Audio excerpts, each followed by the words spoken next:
सहाबा ना वो जगह ढूंढते थे, तलाश करते थे। जनाब अनस बिन मालिक फरमाते बद्दू आया इराबी, उसने आके पूछा या रसूल अल्लाह सल्लल्लाहु अलैहि वसल्लम क़यामत कब आए? करीम फरमाने लगे तो अपनी तैयारी बता। हुजूर कोई नफली रोजे तो ज्यादा नहीं रख सका, कोई नफली सदका खैरात तो नहीं, लेकिन अल्लाह रसूल से मोहब्बत खालिस करता हूँ। हुजूर ने मोहब्बत का बयान किया, फरमाया सुन फिर तू उसी के साथ होगा जिससे मोहब्बत कर। हजरत अनस बिन मालिक फरमाते 3 दफा जिंदगी में खुशी हुई, ना उससे पहले इतनी कभी हुई ना उसके बाद। एक जिस दिन कलमा पढ़ा, एक जिस दिन हुजूर मदीने आए, और एक जिस दिन करीम ने ये फरमाया कि जो जिससे मोहब्बत करता है उसी के साथ होगा। फरमाया हद हो गई। फरमाते वो इराबी तो चला गया तो मैंने मौका गनीमत जाना, मैंने फौरन अर्ज कर दिया या रसूल अल्लाह मैं अल्लाह से भी मोहब्बत करता हूँ, अल्लाह के रसूल से भी करता हूँ, अबू बकर सिद्दीक से भी करता हूँ, उमर फारूक से भी करता हूँ, मेरे लिए हुक्म क्या है? हुजूर फरमाने लगे वही हुक्म है जो उसको बताया था, जो जिससे मोहब्बत करता है उसी के साथ होगा। मेरे अजीज आपका अंदाज, मैं छोटा आदमी हूँ, मुझसे नाराज ना होना, हमारी मोहब्बतें ना बड़ी बड़ी वक्ती किस्म की है। अमीरों से मोहब्बत बड़ी जल्दी होती है। अमीर अगर बेचारा कहीं मकरूज हो गया है, जवाल पजीर हो गया है, नीचे उतर आया है, कहाँ गई वो मोहब्बत? आपको किस चीज से मोहब्बत थी? अगर तो उसकी जात से मोहब्बत थी तो वो तो आज भी मौजूद। अगर आपको उसके पैसों से मोहब्बत थी तो वो पैसे खत्म हो गए तो गया काम से।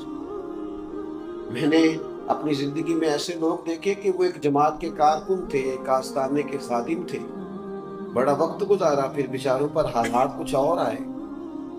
फिर किसी ने जाके पूछा पीर साहब से कि वो आपका मुरीद, तो कहने लगे वो वहां उलझ गया, पर वो उसका जाती मामला है। तो जब तक आपके घर झाड़ू देता था तब जाती मामला नहीं था। वो मेरी आंख को यहाँ संगे मलामत की चुभन, कौन पहुंचा है मेरे दर्द की गहराई तक, दौरे शोहरत में तो यारों ने किया याद बहुत, पर साथ आया ना कोई कूचे रुसवाई तक। इसका पंजाबी तर्जुमा मियां साहब ने यूं किया है कि सारी उम्र ही आटा बुद्ध है, लखां कीते नी पेड़े, आ वक्त आया ते मोहम्मद बख्शा कोई नहीं हो बैठा नेड़े। निकल गए सारे पास, क्योंकि मोहब्बत का रंग ही और था। वो बड़ी बड़ी सियानी मोहब्बत थी, वो जब तक इक़्तिदार था मोहब्बत थी। मोहब्बत मोहब्बत होती नहीं खड़े होते लोग गरीब के साथ मोहब्बत करते, जितना मर्जी बासल आएंगे तो फरमा पड़ता, नहीं खड़े होते उस आदमी के साथ जो मसाइल में घिरा हुआ, नहीं मोहब्बत करते उन लोगों के साथ जो लोग कच्ची बस्तियों के मकीन हैं, जो दूर दराज छुपे हुए इलाकों में रहते हैं, मिजाज नहीं बनता। चमकती दमकती लाइटों के बीच आती मोहब्बतें हमें दिखाई देती हैं। हज़रत जाबिर इब्न अब्दुल्लाह रज़ियल्लाहु ताला अन्हु फरमाते हैं, बुखारी मुस्लिम दोनों में मौजूद है, फरमाए वालिद इंतकाल कर गए, बहनों का बोझ था, कर्ज उरूज पे था, रिश्तेदारों दोस्तों भाइयों सबसे कह लिया था, कोई करीब नहीं आया, मैं सीधा दरवाजा रसूल सुनो ना।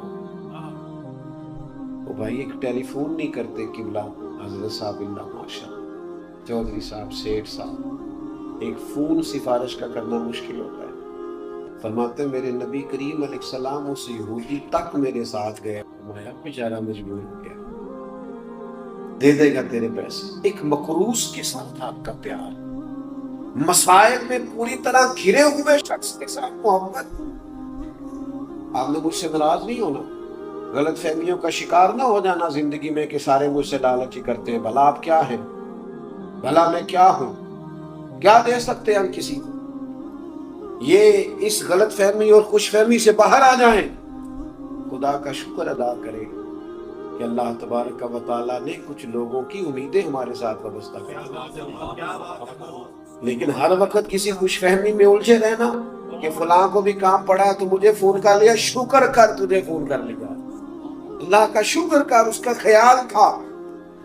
और میرے نبی پاک علیہ السلام نے تو فرمایا مشکل پڑ جائے نا تو کسی خوبصورت چہرے والے آدمی سے بات کرنا، خوبصورت چہرے والے لوگوں سے اپنی حاجتیں طلب کرو۔ حضرت جابر ابن عبداللہ فرماتے ان غربتوں میں بھی مجھے محبت نصیب ہوئی محبوب کی۔ یہودی سے کہا پیسے مل جائیں گے تو انتظار کر کہنے لگا میں نہیں کر سکتا، مجھے فوراً چاہیے۔ یہودی تھا نا۔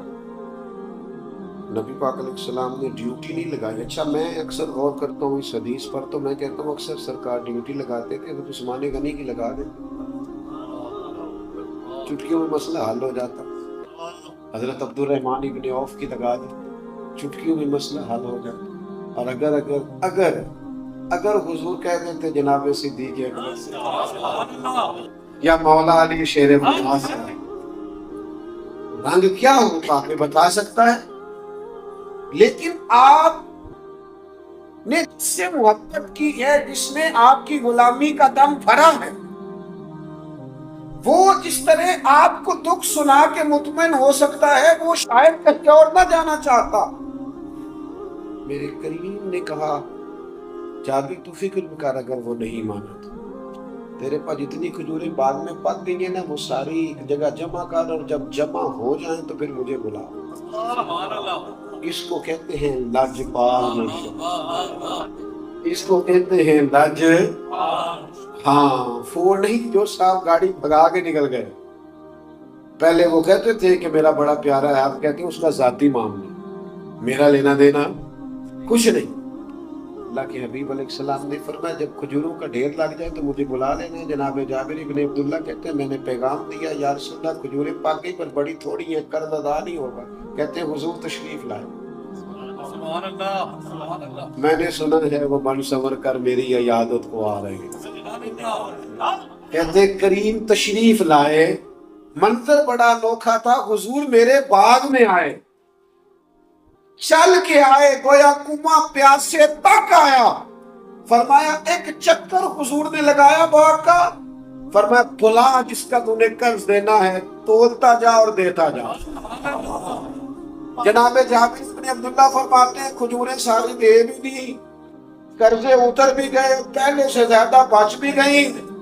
میں صورتحال عرض کرنے حاضر ہوا، میں نے کہا حضور وہاں تو موج لگ گئی ہے، وہ تو مجھے سمجھ نہیں آتی، پہلے زیادہ تھی کیا زیادہ ہیں، یہ بھی ذرا نسخے دیکھو میرے رسول کریم کے۔ حضور فرمانے لگے یہ بات عمر فاروق کو بتاؤ۔ حضرت عمر کو بتائی تو جناب عمر کہنے لگے آپ کو بتانے کی ضرورت ہی نہیں، جب حضور چلے تھے نا میں اسی وقت سمجھ گیا تھا جابر ابن عبداللہ کے بارے میں آنے ہو۔ اپنی زندگی کے اندر ان لوگوں سے آپ کا لہجہ جب تک محبت والا نہیں بنے،